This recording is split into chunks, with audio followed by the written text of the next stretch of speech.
to prove it. Here's a little primer on how this thing works. All 30 teams have been randomly drawn into 6 groups of 5. The 6 group winners and the 2 wild cards will advance into a single elimination knockout round to compete for a prize pool and the NBA Cup championship trophy. Okay, but emphasis on the prize pool.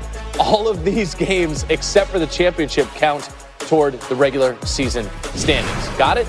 Got it. Now look at this court. Lakers, Grizzlies. Grizz have lost 4 straight to the Lakers. Look at that thing. That one's kind of tame. Kind of tame for Memphis. That one's kind of tame. For the grindhouse. Luka's back. Remember, he missed 3 games with a myriad of injuries. Playing just his 3rd game of the season. Made 6 threes. Just showed you a couple of them. He goes, I feel great. Yeah, he had 19 points in the first quarter. Second quarter, former Lakers great, Contavious Caldwell-Pope from the wing. You down with KCP? He had 12 points. Grizzlies up 10.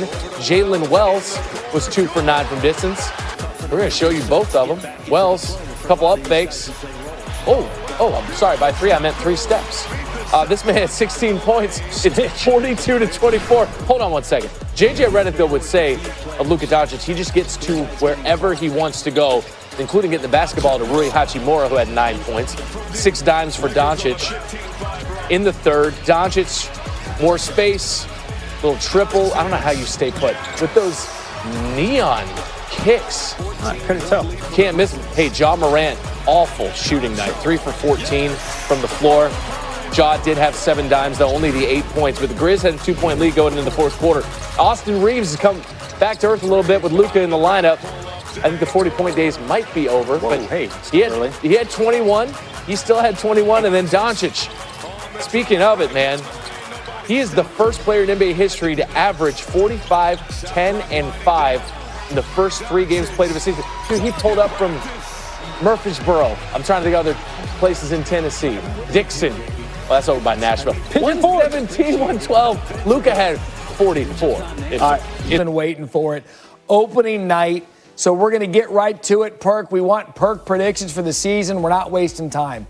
MVP, who you got? Well, I'm glad we finally got to basketball and left football. Football was yesterday. Let's live in the moment. We're talking about today, and since we're talking about today, damn it, the Lakers are playing today, and that means Luka is playing, and I got him as my MVP frontrunner. With no LeBron James right now, Luka that is in shape. We saw Luka last year that was depressed from being traded, out of shape, battling through injuries, and he still was going out there and putting up monster numbers. Now he has the keys to the car. He's going to be driving. He knows he's the number 1 option. He has a fresh reset in his mind, body, and soul. Luka is going to be on the mission. He's going to lead the league in scoring. That's going to be equivalent to wins for the Lakers. I got him as my early MVP frontrunner. I cannot wait to see a nice felt Luka out there. I feel like he's not going to, we call him like the dad bod god, that kind of thing, like we call the Joker. Mm-hmm. So I'm very excited to see how spry he is out there. He's been on the Luka good body guru. Oh, he has. It looks good. Well, Ozempic, but it's cool though. All right. Yeah. Oh, wow. I love that for you, Perk. Who comes out of each conference and meets in the finals? Well, in the East, I know a lot of people are going with the Cavs. I love the way that the Hawks are looking, but I'm staying with Big Body Brunson and the New York Knicks. We're actually bringing aggressiveness and a style of play where you see teams are actually contending in the Western Conference. The Lakers are in a championship team, and I think it's okay to say that. Like watching them last night, I wrote it down, doggy. They're a mediocre team. Their offense is decent. Their defense is horrific. Now think about this. So Luka definitely was incredible last night. Attacking downhill, energy levels seemed high, conditioning was a thing in the offseason. Seems like he has handled that challenge, right? But when you get Luka and you take away a guy like Anthony Davis, who is the backbone of your defense, who can alter shots, allow guards to press up on the perimeter, it gave you a defensive mindset. This team now with DeAndre Ayton, there's no defensive mindset. There were multiple times, I say last night, where he was floating around the perimeter. He was getting backdoor cut. He didn't know where he was on the court defensively. They were getting beat in transition. Golden State was in there. I know I said I can't curse. It was in their ass. He was in them defensively, in their pocket, doggy, each and every possession. Jimmy Butler looked great. Jonathan Kuminga looked great. They played with a sense of urgency. I do not understand how the first game of the NBA season, JJ Redick has his work out for him, that they did not bring any kind of tenacity to the table. And it makes me extremely concerned with everything that's on the line for this team. LeBron being out, I know their schedule is a little bit softer until he comes back into November 23rd, around that pocket. But this team has a lot of challenges. Luka will do the Luka-type things that we know he can do.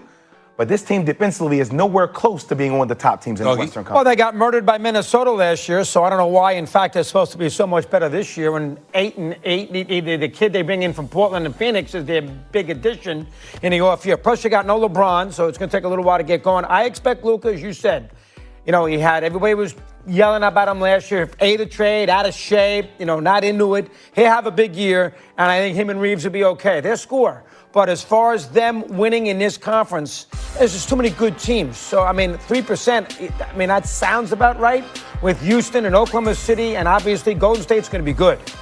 Butler's there the whole year. They're into it. Fifth ring. Obviously, you got Green still sitting there. That team's going to be very good, the Warriors. And they have a chance to have a hell of a year. But the Lakers are the fifth, sixth best team in the Western Conference, and that's not going to do them a lot of good come postseason time because they're going to not get a first round. They're going to be no home court first round. They're going to have trouble getting out of the first round to make a long story I'm going to short. say, well, we know that. We know that that's definitely going to be the case because you've got OKC and Houston. Once Kyrie and Anthony Davis come back, you've got Dallas, you've got Minnesota, you've got Denver who reloaded, and now they've got some depth. So there's about 5 teams that you think about before you even think about the Lakers. Let's get that out of the way first. Having said all of that, I will say this. I believe in J.J. Redick as a coach. I think that J.J. Redick is going to be a star coach in this league for a long time to come. I really believe in him, and I really believe in his ability to make adjustments and to make them better. I think they'll get better. I don't think last night is an indication. Certain teams are your kryptonite, y'all. And I think that when you look at Golden State's ability to shoot perimeter shots, everybody can't shoot like that. Everybody can't shoot like that. And I think that's what you got to remember. Most teams are not going to cause the problems for the Lakers that a Golden State Warriors team will cause. That's how I'm looking at that. I also want to say this. Okay. LeBron with the scatter and all of that. Listen, we all know that this is the most well-conditioned athlete, one of in the history of the NBA. He takes care of himself. I'm not saying the injury isn't serious. I'm saying that I have every confidence that he'll be able to come back and do the kind of things that we know he's capable of doing, giving you his 25 a night. That offsets some of the defensive woes because of what he's going to bring you offensively as well. DeAndre Ayton seemed clueless out there. It's going to take him a while to get going because it always takes him a while to get going. And then even then he fades and, boy, he comes back. He's like a roller coaster. We get all of that. In the end, I think we look at the Lakers. I think the one positive to peel out is that Luka was out there showing he's ready. Doing his thing. He's ready doing his thing. He's elite. So for him to come out there, and we all know what a stud Jimmy Butler is or what have you, and to see Luka just going at him or anybody else, you got to love that. Here's what I love about the Warriors. My only question about them is they're being undersized. That's it. When I looked at Houston, which we'll get into later, and I look at them starting 4 guys 6'11", when I look at OKC with their size, when I think about Dallas and their size, and you think about playoff basketball, you know that